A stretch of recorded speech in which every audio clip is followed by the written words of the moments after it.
Pessoal, vamos falar sobre a situação na Ucrânia. Hoje, dia 17 de fevereiro, são 8 horas da manhã aqui no Rio de Janeiro, 1 hora da tarde em Kiev, no momento que eu gravo esse vídeo.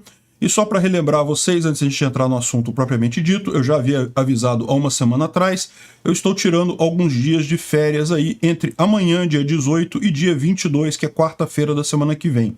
Nesses 5 dias eu vou estar em Jericoacoara, lá no Ceará, vou participar de um evento chamado Bitcoin Praia Carnaval 2023. Embora tenha carnaval no nome, eu não gosto muito de carnaval, não vou participar do carnaval propriamente dito, mas vou lá dar minha palestra sobre Bitcoin e descansar um pouquinho na praia.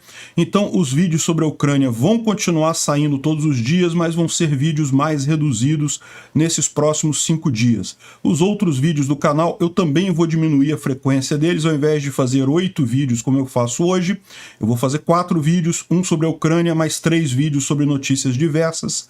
É o que deve acontecer entre amanhã, dia 18, e o dia 22, na quarta-feira que vem. Dia 23, na quinta-feira, a gente volta com força total, baterias recarregadas, para ver qual vai ser a surpresa do dia 24, do aniversário dessa guerra, não é mesmo? Os ucranianos intensificaram bombardeios nas cidades na retaguarda russa aqui no sul da Ucrânia, aqui em Skadovsk, em Armiansk, nessa região de Kherson aqui da Crimeia, e também aqui em Zaporizhia, tá? Teve um grande comboio que estava saindo aqui de Vasilivka em direção a Melitopol e foi destruído também pelos ucranianos aqui. Provavelmente esse comboio de tropas estava trazendo tropas dessa região aqui para levar para Vuhledar, onde os russos continuam a perder tropas e equipamentos tentando tomar a cidade, né? Até o New York Times falou sobre isso, a quantidade enorme de perdas russas nessa tentativa de tomar Vuhledar, sem nenhum sucesso. A gente tem informação, inclusive, que as dachas ao sul de Vuhledar foram retomadas pelos ucranianos, né? Os russos também falharam em nova tentativa de tomar Avdiivka, né? Avdiivka é um pouco mais aqui para cima, essa região aqui, e os russos novamente tentaram atacar e perderam mais uma vez. E lá em Bakhmut, os ucranianos estão conseguindo manter a cidade, né? A luta aqui em Bakhmut é muito difícil, a situação dos ucranianos é muito difícil, mas eles têm conseguido manter a coisa estável e até avançado em alguns pontos. O que chama atenção aqui é que o grupo Wagner está sendo substituído por tropas do exército tradicional russo, por tropas do VDV principalmente, que são tropas de elite do exército tradicional russo, né? Em toda essa região. E os guerrilheiros do Wagner que continuam por aqui estão reclamando que não conseguem munição. Tipicamente é o exército russo que passava munição para o grupo Wagner e eles não estão conseguindo agora. A gente não sabe se trata de falta de munição de forma geral na região, ou se é realmente a briga entre o Prigozhin e o exército russo, que a gente sabe está cada vez pior, que está aflorando também nesse ponto, né? Claramente o grupo Wagner está sendo deixado de lado aqui nessa guerra, né? Marina Yankina, uma alta funcionária do exército russo sediada ali em São Petersburgo, ela se jogou pela janela e muito triste isso, ela cuidava das finanças ali na região e, segundo dizem, ela era uma testemunha-chave do caso de corrupção envolvendo o Gerasimov e a construção do campo de treinamento militar de Mulino, que é o maior e mais moderno campo de treinamento militar russo, que foi construído há poucos anos atrás pela empresa alemã Rheinmetall. E há muita suspeita de corrupção nisso daí, que o beneficiário seria o Gerasimov, que hoje é o comandante de toda essa guerra aqui na Ucrânia, né? E aí, enfim, vocês sabem como é que funcionam as máfias, né? Vamos falar sobre esses e outros assuntos em detalhes. Essas notícias foram sugeridas por Éder Sena, Xuxa foi beber cachaça e várias outras pessoas. Obrigado aí ao pessoal que sugeriu a notícia. Obrigado a você que está assistindo o nosso vídeo. Se você gosta do nosso conteúdo, por favor, deixe o seu like e se inscreva aqui no canal, né? Pois bem, houve uma troca de prisioneiros, mais de 100 ucranianos, inclusive 63 guerrilheiros que estavam lá no Azovstal, foram devolvidos para a Ucrânia, né? Então, cada vez menos prisioneiros de guerra ucranianos. É lógico que isso é uma troca de prisioneiros, significa que a Ucrânia também liberou prisioneiros russos lá para a Rússia, né? Então, mas é sempre uma boa notícia ver que esse pessoal está voltando para suas famílias, está voltando para a Ucrânia. Bom, isso daqui foi a explosão em Skadovsk. Skadovsk é essa região aqui, essa explosão aqui, aparentemente. E teve também aqui em Armiansk, essa outra explosão aqui foi em Armiansk. E teve várias outras explosões nessa região aqui, é que a gente não tem as imagens delas, né? Vocês sabem, ter a imagem dessas explosões feitas na retaguarda russa depende de alguém lá conseguir tirar foto e mandar pela internet, e à medida que o tempo passa, fica cada vez mais difícil para os ucranianos naquela região conseguirem mandar esse tipo de imagem, arriscando uma retaliação do pessoal russo ali, né? Mas de vez em quando a gente consegue essas imagens, como foi esse caso aqui, mas teve mais ataques aqui, né? O que está acontecendo é aquilo que a gente mencionou, os russos eles estão reforçando toda essa região aqui com mobilizados recentes, com o pessoal que acabou o treinamento lá, os mobilizados que acabaram o treinamento. Então tem muitos mobilizados sendo colocados aqui, e a Rússia dá preferência a colocar eles nessas cidades mais distantes da linha de frente, justamente para evitar os HIMARS.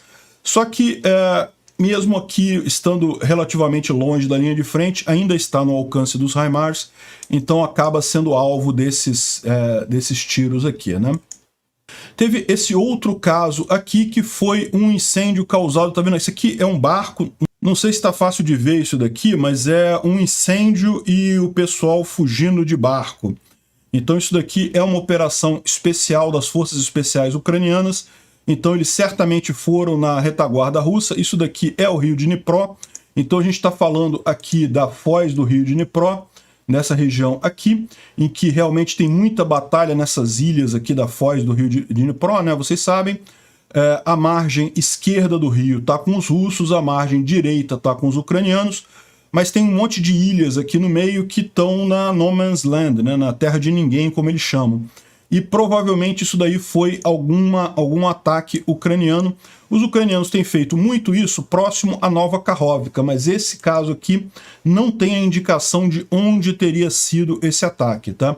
Então aparentemente os ucranianos foram lá, atacaram fogo em algum depósito de munição russo e fugiram de barquinho pelo rio de Dnipro, né? No total, a artilharia de longo alcance ucraniana destruiu 3 áreas de artilharia, depósitos de munição e outros 2 objetos importantes das Forças Armadas Russas de ontem para hoje, né? Uma outra coisa interessante que aconteceu, a gente pegou aqui do Reporting from Ukraine, que é um canal muito interessante de um rapaz lá de Mykolaiv, que faz esses vídeos aqui, é muito detalhado os vídeos dele, e ele está falando sobre um ataque que aconteceu a um grande comboio que saiu de Vasilivka em direção a Melitopol, né? Então, como eu mencionei, Vasilivka é essa cidade aqui, e vocês lembram, há pouco tempo atrás, os russos tentaram uma ofensiva aqui nessa região. Tentaram tomar Orihiv, tentaram tomar aqui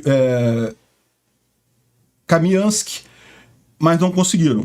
Então, provavelmente tinha bastante tropas aqui, com as tropas com as quais eles tentaram essa ofensiva, eles desistiram de tentar uma nova ofensiva aqui e estavam mandando essas tropas para a retaguarda, muito provavelmente para elas fazerem o caminho aqui e irem ajudar aqui em Vuhledar, né? Vuhledar, a situação está cada vez mais crítica para os russos. As informações que a gente tem é que os ucranianos retomaram, inclusive, essas dachas aqui próximas ao rio, mas a intenção dos russos era colocar essas tropas onde eles querem focar. A gente sabe, como eu explico para vocês, Vuhledar é sim uma cidade estratégica. Ao contrário de Bakhmut, ao contrário até de Kamiansk, que não são cidades estratégicas. É lógico, a Ucrânia não quer perder nenhuma cidade, mas tem cidades que são... Se você perder, ela tem um efeito multiplicador. É o caso de Vuhledar. Se os ucranianos perderem Vuhledar, toda essa área aqui não tem nenhuma grande cidade que os ucranianos possam fazer defesa. Então a frente russa vai andar muita coisa se perder Vuhledar. E além disso, Vuhledar é próximo de Volnovanha, que é essa cidade aqui, que é um enorme cruzamento rodoviário, essas linhas laranjas aqui, e ferroviário, que são as linhas escuras aqui. Então é um grande hub que tem aqui, e hoje esse hub, os russos não conseguem usar ele muito, porque justamente os ucranianos têm artilharia aqui em Vuhledar e conseguem atingir essa cidade. Se os russos conseguirem tomar Vuhledar, expulsar esse pessoal daqui, a logística russa aqui na região sul vai ficar muito facilitada. Então vai ter um efeito multiplicador muito grande. Daí os russos darem muita importância a Vuhledar, estarem jogando tropas e mais tropas lá. Felizmente, até aqui sem sucesso. E esse comboio que saiu de Vasilivka, a gente já adiantou o trabalho deles, né? Já que eles iriam para Vuhledar para morrer em Vuhledar, economizou combustível, uma ação perfeitamente verde, muito mais economicamente, muito mais ambientalmente responsável. A gente já matou eles aqui a caminho de Melitopol, de forma que eles não gastaram combustível para chegar aqui e adubar as terras na região de Vuhledar, né? Bom, saiu essa imagem aqui recente que não dá para saber exatamente onde é. Eu não posso passar o vídeo aqui porque vocês sabem, o YouTube não gosta de imagens de batalha, mas essa imagem é muito legal. Eu vou deixar o link dela na descrição do vídeo se você quiser ver, né? Mas o soldado, primeiro ele pega um RPG aqui e daí, ó, quer ver, se você olhar aqui exatamente, dá para ver a silhueta de um BMP passando aqui. Um BMP é um carro de transporte, aqui a artilharia do BMP, a silhueta do BMP aqui atrás, ó, é um carro de apoio à infantaria blindado russo, e daí ele atinge o BMP, e daí os soldados russos saem dali, e daí ele troca de arma, ele pega uma metralhadora, aqui ó, o BMP tá pegando fogo aqui, aí ele vê um soldado russo vindo aqui, ó, o soldado russo aqui do lado dele, ó. Do lado dele o soldado russo. E daí ele vai lá e pega o cara também. No total, ao longo do vídeo, ele mata 3 russos. Ele destrói um BMP e mata 3 russos em coisa de 38 segundos que tem o vídeo, hein? 38 segundos, meu amigo, isso até em jogo é difícil fazer isso. E tudo isso parece que tem um outro camarada dele aqui ferido na trincheira com ele, né? Aqui é um outro russo morto aqui. São 3 russos que ele morre. Aqui o camarada dele aqui embaixo, ferido na trincheira com ele. Ele sozinho destruiu o BMP, usou 3 armas no total e matou 3 russos e mais um BMP em 38 segundos. Muito bacana essa imagem aqui. E lógico, o cara sobreviveu, né? A gente sabe que ele sobreviveu porque ele carregou o vídeo para a internet e disponibilizou para a gente aqui. Não sabemos aonde foi. Se eu ficar sabendo, eu coloco a informação na descrição do vídeo ou então no vídeo de amanhã, né? Bom, isso aqui é em Vuhledar, mais uma amostra de tanques russos destruídos. Eles continuam tentando tomar Vuhledar, mas está cada vez mais difícil para os russos. Eles colocam cada vez mais tropas lá, mas são cada vez tropas mais inexperientes, tropas menos capacitadas, né? É aquele grande problema que eu falo para vocês. Se eles não conseguiram, com as tropas de 2 brigadas marines, tropas de elite russa, eles não conseguiram no início, eles quase conseguiram, vocês lembram, né? Eles chegaram a tomar essas dachas aqui a leste de Vuhledar, essa região aqui a leste de Vuhledar, e por muito pouco, chegaram a tomar o hospital. Os russos chegaram a estar nesse hospital aqui dentro de Vuhledar. Foi logo no início dessa ofensiva a Vuhledar, quando eles tinham as tropas de elite deles intactas, né? Só que aí os ucranianos conseguiram retomar tudo e a tragédia tem se seguido esses dias todos, cada vez jogando mais tropas, mais equipamento e não conseguem nada, né? A ponto que até o New York Times falou aqui que as capacidades militares de Moscou estão em questão depois de uma batalha, uma falha na batalha por uma cidade ucraniana, né? E daí fala sobre o assalto a Vuhledar. Eu já expliquei para vocês, o assalto a Vuhledar não é algo fácil para qualquer exército que seja. Vuhledar é uma cidade cheia de prédios altos, que fica numa região um pouquinho mais elevada, não é uma grande elevação não, tá? Mas é um pouquinho mais elevada que a região no entorno, e toda essa área aqui é campo aberto, então os russos tentam chegar aqui, eles têm que cruzar uma enorme distância de campo aberto, tendo um monte de ucranianos em prédios altos aqui, com artilharia pesada, com um monte de arma aqui, pronto para destruir eles. E mesmo quando eles chegaram aqui perto, essa mina de carvão que tem aqui também está cheia de tropas ucranianas. Então essas cidades aqui, esses 2 pontos aqui, fazem apoio ao outro, e com isso se torna muito difícil de ser tomado. Muito difícil, mas não é impossível. Nenhuma cidade é impossível de ser tomada, né? O fato é que claramente os russos estão errando a abordagem aqui, e como é bom que eles errem mesmo, a gente deixa eles errarem mais um pouco e perder mais gente aqui mesmo, né? Eles falam aqui nessa reportagem em 130 blindados confirmadamente destruídos, tá? Ou seja, a Rússia perdeu pelo menos 130 veículos blindados, 36 tanques. Ou seja, esses aqui são aqueles que foram confirmados, que o pessoal conseguiu ir lá e tirar foto do... Olha, aqui, tá vendo aqui? Tem uma foto aqui do blindado destruído, né? Pode ter mais coisa do que isso, só que a gente não conseguiu tirar foto, né? Essas coisas, informação precisa sobre guerra só daqui a 10, 20 anos depois que acabar a guerra. Então, mas 130 estão confirmados ali, o que é uma perda enorme.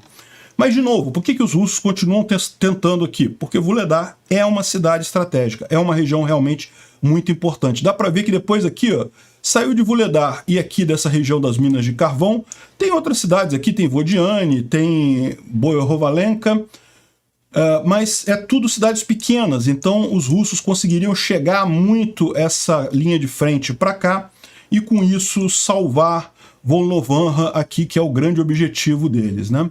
Bom, aqui uma tentativa russa de ataque em Avdiivka, segundo algumas pessoas estão dizendo, aquele vídeo que a gente viu aqui do cara que destruiu os russos completamente é Avdiivka, é essa região de Avdiivka, mas não temos certeza ainda. Está dizendo aqui que os ucranianos capturaram um BMP e o outro foi destruído. Talvez seja aquele que o cara destruiu lá na trincheira, né? E os russos mais uma vez falharam. E Avdiivka tem o mesmo problema de Vuhledar. Repara que é uma cidade onde a fronteira aqui, a linha de frente, ainda é a mesma linha de frente de 2014. Então essa linha vermelha mais forte aqui é a linha de frente lá de 2014. E os russos não conseguem avançar aqui. Não conseguem avançar por quê? Porque Avdiivka também fica no alto. E essa região aqui, tá vendo? Essa região aqui de Avdiivka é cheia de prédios altos, numa região mais alta, então, e é muito difícil dos russos conseguirem tomar. E aqui, além dos problemas que você tem lá em Vuhledar, você ainda tem um monte de rios aqui. Repara como é que tem um monte de rios e lagos nessa região aqui, o que torna ainda mais complicada a tarefa dos russos tomarem Avdiivka. Essa cidade eles tentam tomar desde 2014 e não conseguem, né? E tentaram mais uma vez e não conseguiram mais uma vez. Bom, falando agora de Bakhmut, né? As forças especiais ucranianas fizeram uma emboscada e forçaram 2 grupos de assalto russos a fugir próximo a Paraskovivka.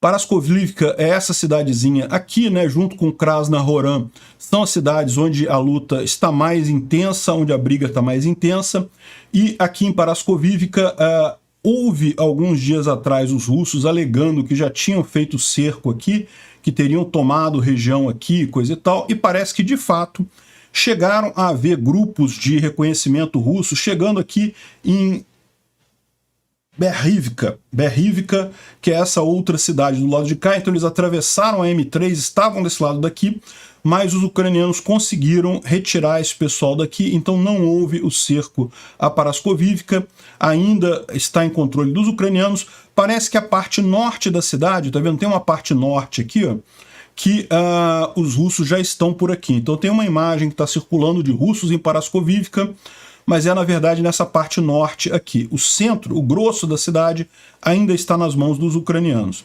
E Krasnohoran, a gente falou sobre isso no vídeo de ontem, embora a maior parte da cidade esteja tomada pelos russos, mas a gente tem informações de que os ucranianos ainda estão lutando ali. Não entregaram a cidade, não. Ainda está em briga em Krasnohoran. Uma coisa que está acontecendo ali na região, a gente já mencionou para vocês ontem, é que o grupo Wagner está sendo substituído pelo exército regular russo, né? O exército regular russo no sentido do exército normal, tradicional, né? Mas são tropas de elite do VDV que estariam substituindo o grupo Wagner ali naquela região de Bakhmut, né?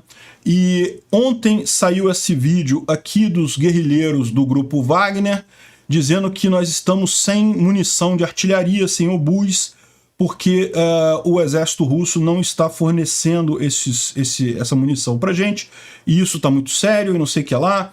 Temos falta de cartuchos 152mm e também explosivos, enfim, armas antitanque. Enfim, eles reclamam de uma série de falta de equipamento ali. E aí a gente não sabe o motivo disso daí. Pode ser 2 coisas, pode ser falta de munição mesmo. A gente sabe que o exército russo está guardando munição para um recrudescimento da ofensiva mais adiante. Eles provavelmente esperavam já ter tomado Bakhmut a essa altura, né? O grupo Wagner esperava ter tomado Bakhmut ano passado ainda, até agora não tomou. Então pode ser que os russos meio que tenham desistido dessa frente da cidade de Bakhmut e estejam agora aguardando munição para o recrudescimento da ofensiva russa, que pode acontecer nos próximos dias. Então pode ser isso, pode ser que não seja sacaneando necessariamente o grupo Wagner, pode ser que seja uma medida de economia de munição em toda a frente de batalha russa. Ou pode ser o pessoal sacaneando o grupo Wagner, sim, porque a gente sabe que está tendo uma briga muito grande entre o Shoigu, né, o Ministério da Defesa russo, né, as tropas tradicionais russas, e o grupo Wagner. O grupo Wagner tomou Soledar, o que foi uma coisa impressionante, né? Não se esperava que eles conseguissem tomar Soledar, estava muito bem segura pelos ucranianos. Soledar é essa cidade aqui, foi tomada pelo grupo Wagner e logo em seguida eles continuaram, tomaram Blahodatne, Sako e Vantset, enfim, uma série de outras cidadezinhas aqui na região, a ponto de estarem ameaçando Krasnohoran, Paraskovivka e coisa e tal. Então, isso daqui foi o primeiro sucesso que os russos tiveram em meses e meses, desde a tomada de Severodonetsk, que aconteceu lá atrás, né? Severodonetsk aqui, Lysychansk e coisa e tal, desde essa retomada aqui os russos não conseguiam nada. Foi o grupo Wagner que conseguiu Soledar aqui recentemente, e daí isso gerou uma certa inveja entre o grupo Wagner e o exército russo, e daí várias ações foram tomadas e está tendo uma briga muito grande aí entre esse pessoal. Então pode ser sim que seja só de sacanagem. Estão substituindo o pessoal do Wagner, estão tirando o pessoal do Wagner da linha de frente. Eles já proibiram o grupo Wagner de contratar prisioneiros e agora o exército russo está contratando prisioneiros, está indo nas prisões russas e oferecendo basicamente o mesmo que o grupo Wagner oferecia, que era 6 meses de guerra. Se você sobreviver, você está livre, você é perdoado do seu crime e você ainda recebe salário durante esse período. Muitos prisioneiros acabam topando, embora a gente saiba, eles são usados para bucha de canhão, ou seja, a maior parte acaba morrendo e não vendo nem o fim da sentença deles, né? Além disso, a Rússia está vivendo uma profusão de exércitos privados, né? O Shoigu criou o exército privado dele, tem o Rush, tem o exército privado da Gazprom, tem um monte de exército privado sendo criado para competir com o grupo Wagner, né? O que nos mostra isso daqui é mais uma visão libertária de que justamente uma equipe privada, um exército privado, consegue ser mais ágil, consegue ser mais eficiente na guerra do que uma estrutura hierárquica grande como é o exército russo, né? A gente falou ontem sobre essa diferença de visões entre o exército russo, que é extremamente hierárquico, que as coisas só se movem com ordem de cima, e o exército ucraniano, que está tendo uma visão mais ocidental, está tendo uma visão mais de empoderar decisões para sargentos e tenentes, para o pessoal ali do comando intermediário, poder tomar decisões e iniciativas sozinhos, né? Isso é uma coisa positiva para o exército ucraniano, tem conseguido muito avanço nesse sentido. Mas repara, uma forma do exército russo mudar a sua forma de abordar é justamente tendo um exército privado. Um exército privado, ele não vai ter... repara, na Rússia é proibido exércitos privados. O mais curioso é isso. O grupo Wagner é lá na Rússia e é patrocinado pelo próprio Putin. Tem agora o exército privado do Shoigu, o exército privado de não sei quem, o exército privado não sei quem, e é proibido o exército privado na Rússia. Mas daí que eles têm tanta força. Por quê? Porque eles podem operar além da lei. Eles não precisam se preocupar com licitações, com compras, com fazer todo o procedimento direitinho. Eles podem tomar as decisões muito mais rapidamente. Acaba sendo uma administração muito mais ágil, né? Para você ver o dilema que a Rússia está. Só que aí você começa a ter esses problemas, você começa a ter intriga entre esses dois tipos de estilo. Muito melhor é a solução ucraniana, de você manter a estrutura única, apenas dando poderes para o pessoal na base, né? Aqui tem uma mensagem no Telegram russo falando sobre os avanços ucranianos no sul de Bakhmut, né? Tá aqui, ó. Anatoly Shari é o nome do cara lá. De acordo com minha informação, que precisa ser clarificada, próximo a Ivanovsk. Ivanovsk é essa cidade aqui, o Ivanivsk é essa cidade aqui. Você sabe que de russo para ucraniano tem esse negócio, né? O ucraniano é I, russo é O, né? Então, Ivanovo, como eles falam aqui em russo, o exército ucraniano lançou uma contraofensiva, um contra-ataque, na verdade. Contraofensiva se usa normalmente quando é um movimento maior, né? E recapturou posições ao sul da estrada de Konstantinivka e Bakhmut, né?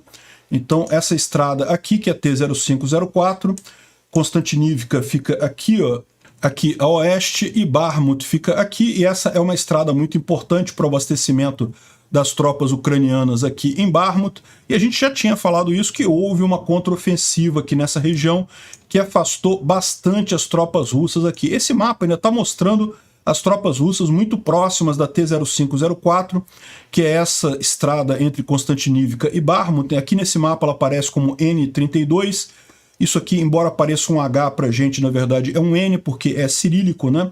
Então, aqui está como N32, mas essa estrada se chama T-0504, e os ucranianos conseguiram repelir os russos aqui bastante coisa. E aí, até aqui embaixo, o cara mostra que até em telegrams dos russos, eles estão mostrando a parte que os ucranianos retomaram, né? Então toda essa parte da floresta aqui que os russos tinham tomado foi retomada pelos ucranianos, então isso criou aqui um espaço grande entre a T-0504 e as tropas russas, o que é uma excelente notícia para os ucranianos, né? Vamos dar uma olhada na linha de frente de forma geral, aqui seguindo a thread do Defimon. Lá em Kupiansk, os russos continuam tentando avançar aqui, mas sem sucesso, sem conseguir avançar nada. Enfraqueceu o ataque por aqui, chegou alguns dias atrás a um pico muito forte, os russos tentando com muita força avançar, mas agora a coisa diminuiu. Em Kreminá, os russos dizem que atingiram o exército ucraniano próximo a Dibrova e Kuzmini, com TOS-1A e artilharia, e com isso conseguiram expulsar eles para o oeste de Dibrova, né? Dibrova está aqui, Kreminá está aqui, os ucranianos chegaram a chegar na fronteira de Kreminá aqui, mas agora os russos aparentemente conseguiram afastar eles da cidade. É a tentativa russa de avançar nisso daqui, já é a grande ofensiva russa, já é o início dela. É lógico, a gente espera que exista ainda algum recrudescimento disso nos próximos dias, mas isso aqui já é a grande ofensiva russa, e os russos não estão conseguindo avançar muito não. Avançaram um pouquinho aqui na No Man's Land, mas nada que fosse significativo, né?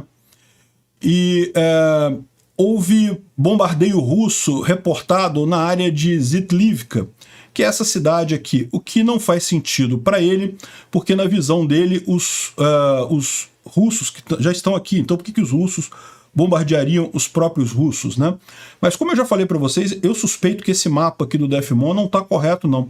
Não tem nenhuma indicação de que os ucranianos cederam Chervonopopivka. Então os ucranianos ainda estão nessa região aqui de Chervonopopivka e podem estar em Zitlivka. É verdade que aqui em Kreminá os russos estão avançando, mas é bem possível que ainda tenha ucranianos bem aqui em cima nessa região, né? Os russos estão falando que fizeram novos ataques aqui e até que conseguiram avançar em direção a Zalizniansk, essa outra cidade aqui, mas o Defimon avisa que não acha que isso é verdade não, que não tem nenhuma evidência que os russos conseguiram avançar tanto assim, né? Krasnohoran e Paraskovivka, como a gente falou, está ainda em disputa aqui nessa região, é onde está o grosso da disputa neste momento, é nessas duas cidades aqui, né? E ao sul, como a gente já mencionou, os ucranianos conseguiram expulsar os russos aqui e continuam mantendo essa área. Ele mostra aqui um vídeo que foi geolocalizado de uma batalha próximo a Fedorivka e Dilivka. Fedorivka e Dilivka são nessa região aqui, né? E segundo ele está dizendo aqui, eles conseguiram gravar aqui exatamente a situação, né? Segundo informação do Centro de Informação dos ucranianos, eles disseram que o exército ucraniano começou a sair da parte leste do rio Barmutkovka, que é o rio que corta Barmut aqui, né, onde está marcada essa linha preta aqui. Eles começaram a abandonar essa parte aqui. A gente falou isso já alguns dias atrás, que os ucranianos estavam cedendo essa parte leste da cidade aqui, porque o objetivo deles é justamente esse, é causar danos aos russos, né? Os ucranianos, Barmut, embora esteja sendo muito disputada, não é uma cidade estratégica, não faz tanta diferença assim, então o único objetivo ucraniano aqui é causar o máximo de danos aos russos, né? Então, mas a gente viu também que eles fizeram recentes contra-ataques nessa região. Tudo bem que podem ser aqueles contra-ataques justamente da defesa em profundidade, né? Que quando você deixa o seu inimigo avançar, depois você faz um contra-ataque justamente para causar o máximo de danos neles, né? Ele fala aqui novamente a questão do Wagner sendo cada vez menos visto na linha de frente, cada vez mais são os russos mesmo. E ele também fala que o Magyar, que é um dos comandantes ucranianos ali na região, fala que as batalhas têm acontecido principalmente à noite, porque os ucranianos estão usando as capacidades de visão noturna muito melhores que as dos russos para conseguir avançar aqui durante a noite, né? Ele fala também uma visão aqui de Marinka, né? Marinka é próximo a Donetsk, tem aqui a visão aqui em Donetsk. Donetsk é essa grande cidade ucraniana que está nas mãos dos russos desde 2014, e os russos têm tentado avançar em várias regiões aqui, principalmente nessa cidade de Marinka, que fica aqui a oeste, né? E ele tem essa visão aqui dos pontos em que ele conseguiu geolocalizar tropas russas, são os pontos vermelhos, e tropas ucranianas são os pontos azuis. Então dá para ver que aqui na cidade, a cidade está bem dividida, metade com os russos, metade com os ucranianos. Aqui ao norte da cidade, os russos tentaram um avanço, mas ainda tem muita tropa ucraniana aqui, então é uma região que ainda não está dominada pelos russos, né? Está em disputa isso daqui. Aqui eles mostram uma visão dos russos bombardeando as posições ao sul de Vuhledar com o TOS-1A, né? E isso mostra então que os ucranianos, na verdade, estão já nas dachas aqui ao sul. Esse é o ponto que eu falei para vocês, né? Os russos chegaram a tomar até as dachas aqui a leste de Vuhledar, os ucranianos fizeram um contra-ataque aqui e conseguiram retomar, inclusive, as dachas do sul aqui próximo ao rio, né? Os russos ainda têm tropas nessa região toda aqui de Mikivsk e Pavlivka, mas aqui as dachas, mas a parte ao norte do rio aqui está cada vez mais nas mãos dos ucranianos, né? O Instituto para o Estudo da Guerra fala aqui fala sobre o Putin, que teve um encontro com a comissária para crianças, né, da Rússia, a Lyvova Belova, e foi muito criticada essa entrevista, porque você sabe, né, os russos estão abduzindo as crianças ucranianas das áreas ocupadas, né? Os russos matam os pais e levam as crianças como órfãs para a Rússia para ter uma educação russa, né? É uma coisa, um absurdo, um genocídio, um crime de guerra absurdo. E a própria comissária falou que agradeceu ao Putin porque agora ela adotou uma criança ucraniana de 15 anos, agradeceu ao Putin por isso. É realmente uma coisa absurda, né? Mas enfim, nessa entrevista o Putin fez uma concessão para o grupo Wagner. Essa comissária notou que vários soldados ucranianos, vários soldados russos que estão lutando nessa guerra estão lutando em exércitos privados e eles não têm os mesmos benefícios sociais que os soldados no exército russo. E aí o Putin falou que todos merecem a mesma coisa e coisa e tal. O Putin está meio incomodado com essa história, né? Porque a impressão que dá é que ele não quer tomar parte nem do lado do exército russo, nem do lado do Prigozhin. Só que é uma situação complicada realmente, porque cada vez mais os dois estão se bicando ali, né? Oficiais ucranianos dizem que as forças russas têm o objetivo de capturar Bakhmut para o aniversário da invasão da Ucrânia. Eu acreditava nisso também, eu achava que a intenção deles era ter isso para o Putin falar lá no dia 24, de que Bakhmut foi tomada e coisa e tal, mas eu acho que não vão conseguir não, ainda está muito longe, já estamos no dia 17, ainda tem muito chão aqui para eles conseguirem tomar Bakhmut, né? Muito pouco provável que consigam. E outra coisa curiosa é que eles falam aqui que foi reportado um aumento no uso de aeronaves na Ucrânia. Parece que os russos decidiram usar a força aérea deles de forma aberta, mesmo com o risco de perder aviões. Isso significa que a gente vai ver muito reporte de avião russo sendo derrubado nos próximos dias. É o que fala aqui essa reportagem aqui do Medusa, né? O ministro da Defesa russo planeja lançar um grande ataque aéreo sobre a Ucrânia. Então é possível que a partir do dia 24 de fevereiro, ou até antes talvez, os russos comecem a usar a maior quantidade de aviões. Vai ser uma festa. Por quê? Lá no dia 24 de fevereiro do ano passado, de fato, jatos russos avançaram por todo o espaço aéreo ucraniano. Mas ali foi porque eles pegaram os ucranianos de surpresa, destruíram muitas defesas antiaéreas ucranianas, então os ucranianos estavam despreparados, estavam desorganizados e de fato os russos conseguiram avançar com várias aeronaves. Depois disso, como os ucranianos recompuseram a sua defesa antiaérea, bem ou mal, e agora estão com uma defesa antiaérea muito melhor, porque teve várias ajudas aí de países ocidentais, né? Os ucranianos já estão com o primeiro Patriot para ser instalado já a qualquer momento na Ucrânia, e vários outros sistemas de defesa, né? NASAMS, Iris-T, vários outros. Agora, os russos usarem a força aérea, olha, eu acho que eles vão ter problema com isso, mas vamos ver como é que vai ser isso daí, né? Eu acho que a gente vai ter muito avião caindo por aí. Tá arriscado os russos perderem boa parte da sua força aérea nessa tentativa, né?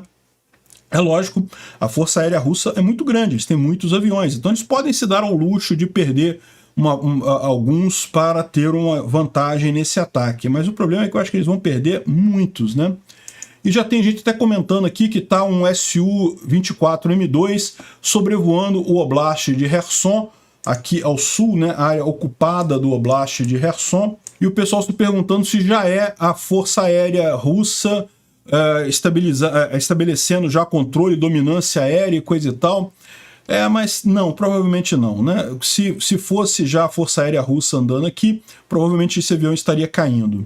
Um coronel das Forças Armadas Ucranianas disse que espera uma queda, um colapso em cascata das frontes russas depois da grande ofensiva.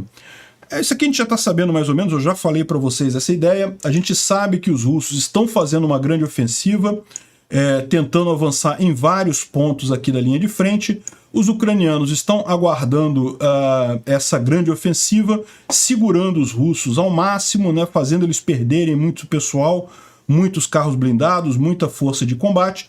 Em determinado momento, quando essa ofensiva russa tiver culminado, os ucranianos vão fazer a contraofensiva deles e esperam realmente um colapso das forças russas nessa região, né?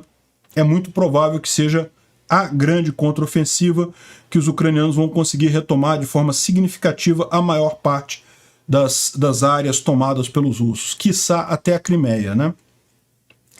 Bom, outra notícia curiosa que aconteceu, uma alta funcionária da defesa russa morreu depois de cair de uma janela do seu apartamento em São Petersburgo.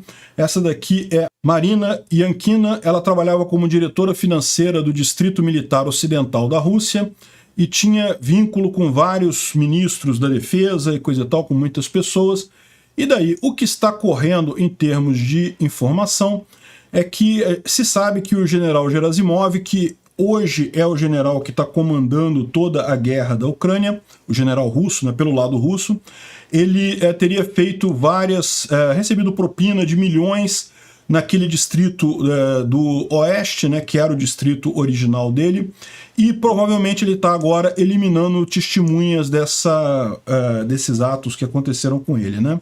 O Vladimir Oshenrin, que é um dissidente russo que mora na França, ele falou que o principal ponto é justamente a construção do centro de treinamento russo em Mulino, conhecido como Brigade U,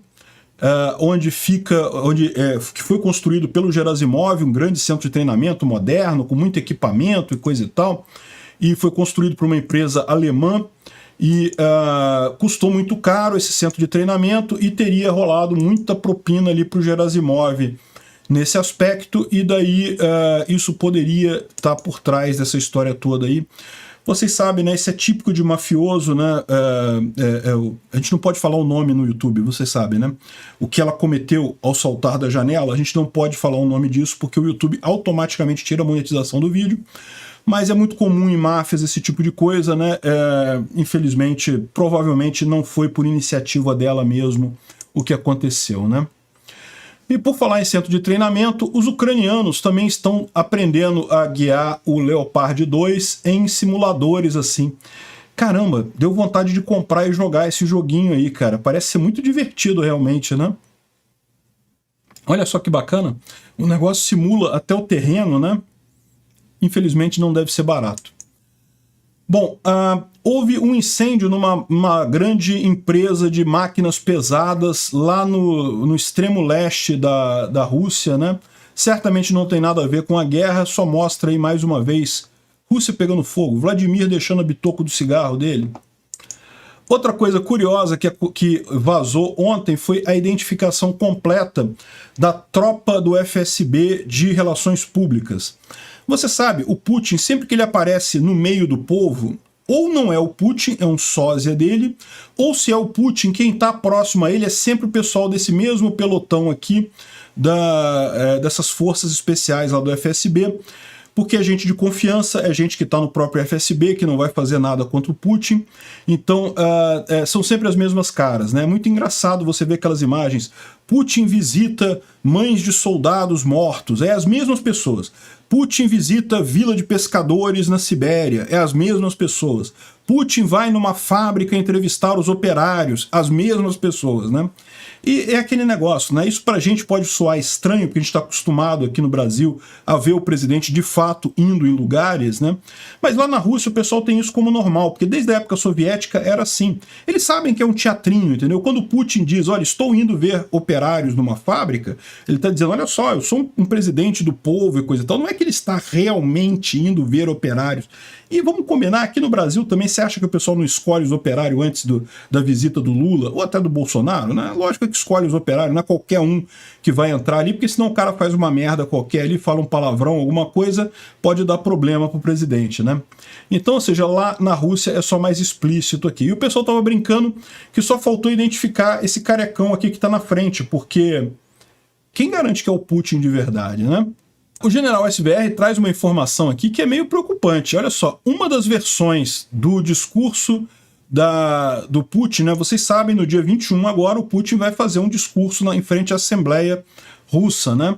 E uma dessas versões contém o reconhecimento da independência da Transnistria. A Transnistria é a região rebelde aqui da Moldova, mas é rebelde no mesmo sentido do Donbás aqui, das repúblicas separatistas na Geórgia. Não é rebelde coisa nenhuma, são os russos que mandaram pessoas do exército lá para criar uma república separatista e tentar influenciar a política na Moldova, né? Então, mas lembra, o que o Putin falou antes de invadir a Ucrânia foi justamente ele reconheceu a independência da República de Donetsk e Luhansk, e ele pretende fazer a mesma coisa com a Transnistria. Eu acho pouco provável isso acontecer, tá? Porque seria muito difícil, de forma os russos abrirem uma nova frente de batalha na Moldova. Eles não estão conseguindo dar conta das frentes de batalha aqui na Ucrânia, quanto mais abrir toda uma nova frente de batalha. Mas não sei, vamos ver o que vai acontecer, né?